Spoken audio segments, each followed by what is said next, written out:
Hello friends, a very happy morning.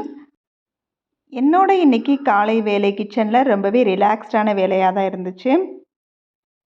Night முளைக்கட்டுறதுக்காக பாசிப்பயிர் வச்சு விட்டுருந்தேன். நல்லா முளைக்கட்டி வந்துருந்துச்சு. இது எனக்கு ஒரு 4 டேஸ் கிட்ட வரும். 4 டேஸ் தீர போச்சு அப்படின்னா திருப்பி வந்து அன்னைக்கே வந்து ஊற வச்சுருவேன். இப்போல்லாம் ரெகுலராக டெய்லி மார்னிங் பிரேக்ஃபாஸ்ட்டோட இதையும் சேர்த்து கம்பல்சரின்னு ஆக்கியாச்சு. எனக்கு மட்டும் இல்லை, வீட்டில் இருக்க குழந்தைங்களுக்கும் சேர்த்து தான். இன்றைக்கி மார்னிங் சாப்பிட்றதுக்கு கொஞ்சமாக வெளியில் வச்சுட்டு மற்றதை வந்து ஃப்ரிட்ஜில் ஸ்டோர் பண்ணி வச்சுறேன். டெய்லி மார்னிங் ஃப்ரிட்ஜிலேருந்து எடுத்து சாப்பிட்றதுக்கு அளவாக எடுத்து வெளியில் வச்சுட்டு அப்படியே ஃப்ரிட்ஜில் திருப்பி வச்சு விட்டுருவேன். என்னோடய ஃபஸ்ட்டு மார்னிங் ஒர்க்கே இப்படி தான் இருக்கும். ஏதாவது ஹெல்த் ட்ரிங்கை வந்து வைக்கணும்னா ஸ்டவ்வில் வச்சு விட்டுட்டு ஃப்ரிட்ஜில் இருந்து எடுத்து வைக்கிறது, ஃப்ரிட்ஜுக்குள்ளே வைக்கிறதுன்னு இந்த மாதிரி எல்லாத்தையுமே வந்து செஞ்சு முடிச்சுட்டு தான் ப்ரஷ் பண்ணவே போவேன். இன்றைக்கி டிஃபனுக்கு வந்து மல்லி சட்னி தான் வைக்க போகிறேன். ஸோ ஃப்ரிட்ஜில் இருந்து மல்லி சட்னி, நாள் வச்ச தக்காளி சட்னிலாம் இருந்துச்சு, அதெல்லாம் எடுத்து வச்சுட்டு ப்ரஷ் பண்ணிவிட்டு ரெஃப்ரெஷ் ஆகிட்டு வந்து மல்லி சட்னிக்கு தான் ரெடி பண்ண போகிறேன். மல்லி சட்னி ரொம்பவே குவிக்காக வச்சிடலாம். இட்லி ஊற்றி வச்சுருக்க நேரத்தில் கூட நம்ம டக்குன்னு இதில் வந்து ரெடி பண்ணிடலாம். அந்தளவுக்கு ரொம்ப சிம்பிளான சட்னி.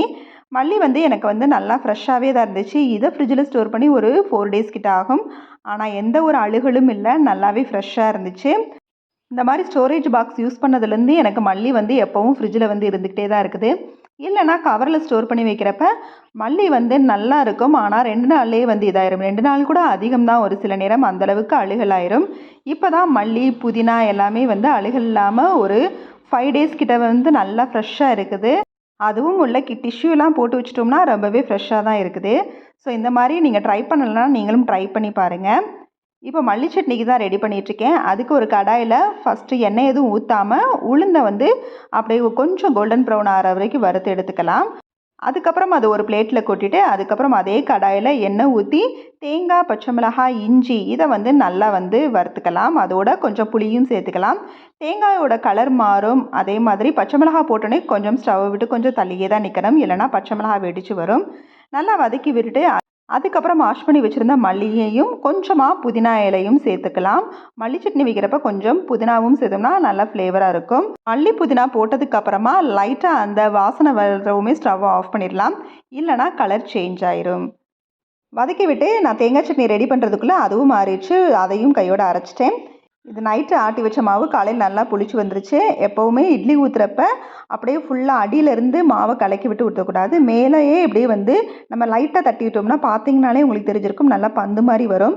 அதிலேயே தான் ஊற்றணும். நம்ம அடியிலேருந்து நல்லா கலக்கி விட்டு ஊற்றினோம்னா இட்லி கொஞ்சம் ரஃப்பாக இருக்கிற மாதிரி தான் இருக்கும். இந்த மாதிரி ஊற்றுனீங்கன்னா இட்லி நல்லா சாஃப்டாக இருக்கும். தோசைக்கு தான் நம்ம வந்து தண்ணி ஊற்றி நல்லா கரைக்கணுமே தவிர இட்லிக்கு ஊற்றுறப்ப அப்படியே வந்து மேலேயே வந்து லைட்டாக அடித்து அப்படியே ஊற்றினா தான் இட்லி வந்து சாஃப்டாக இருக்கும். இட்லி ரெடி ஆகிறதுக்குள்ளே கவுண்டர் டாப்பில் இருக்கிறதெல்லாம் வந்து எடுத்து வச்சாச்சு. சைட் பை சைடாக கொஞ்சமாக பாத்திரம் இருந்துச்சு, மார்னிங் டீ போட்டதெல்லாம், அதையும் வந்து வாஷ் பண்ணி வச்சுட்டேன்.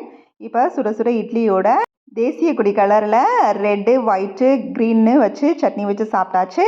இந்த மாதிரி சாப்பிட்றது உங்களுக்கும் பிடிக்குமான்னு கமெண்ட்டில் சொல்லுங்கள்.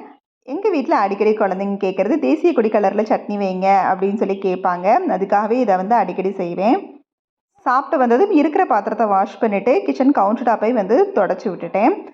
இந்த ஸ்டவ் பக்கத்தில் இப்போ உப்பு ஜாடி மட்டும்தான் வச்சுருந்தேன். அந்த உப்பு ஜாடியுமே வந்து கீழே வச்சுருக்கிறதுக்கு பதிலாக இந்த மாதிரி இந்த ஹாட் பேடில் வச்சிட்டோம்னா கொஞ்சம் வந்து அந்த சில்வர் ஹாட் பேடில் வைக்கிறப்ப கொஞ்சம் ஹைட்டாகவும் இருக்கும், கொஞ்சம் நம்ம க்ளீன் பண்ணுறப்ப நல்லா இழுத்து விட்டு க்ளீன் பண்ணுறதுக்கு நீட்டாக இருக்கும். அப்படிங்கிற மாதிரி உப்பு ஜாடியையும் இந்த மிக்சியையும் சில்வர் ஹாட் பேட் ஸ்டாண்டில் வந்து வச்சு விட்டுட்டேன். இது வந்து நம்மளுக்கு கொஞ்சம் இப்போ ஈஸியாகவும் இருக்கும் க்ளீன் பண்ணுறப்பெல்லாம்.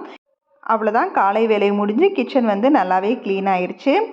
இப்போ ரீசெண்டாக ஒரு 10 டேஸாகவே எனக்கு ஒரு தாட் இருந்துகிட்டே இருந்துச்சு. அப்போல்லாம் வேப்பங்குச்சியை வச்சு ப்ரஷ் பண்ணாங்க, அவங்களோட டீத்தெல்லாம் அவ்வளோ ஸ்ட்ராங்காக இருந்துச்சு. நம்மளும் ஏன் அந்த மாதிரி ட்ரை பண்ணக்கூடாது அப்படின்னு சொல்லி தோணுச்சு. இது வந்து நம்மளோட மார்னிங் பிஸி ஷெட்யூலில் வந்து அது செய்ய முடியாது. ஆனால் நைட்டு படுக்கிறப்ப இந்த வேப்பங்குச்சியை வச்சு ப்ரஷ் பண்ணிவிட்டு படுக்கலாங்கிற ஐடியாவில் வந்து இதை வந்து இந்த மாதிரி ஒடிச்சிட்டு வந்தாச்சு. இன்றைக்கி நைட் இருந்து இதை தான் ஃபாலோ பண்ண போகிறோம். இதோட இந்த வீடியோ முடியுது. இந்த வீடியோ பிடிச்சிருந்துச்சுன்னா லைக் பண்ணுங்கள், ஷேர் பண்ணுங்கள், கமெண்ட் பண்ணுங்கள். மறக்காமல் நம்ம சேனலை சப்ஸ்கிரைப் பண்ணுங்கள். Okay, bye. தேங்க்ஸ் ஃபார் வாட்சிங்.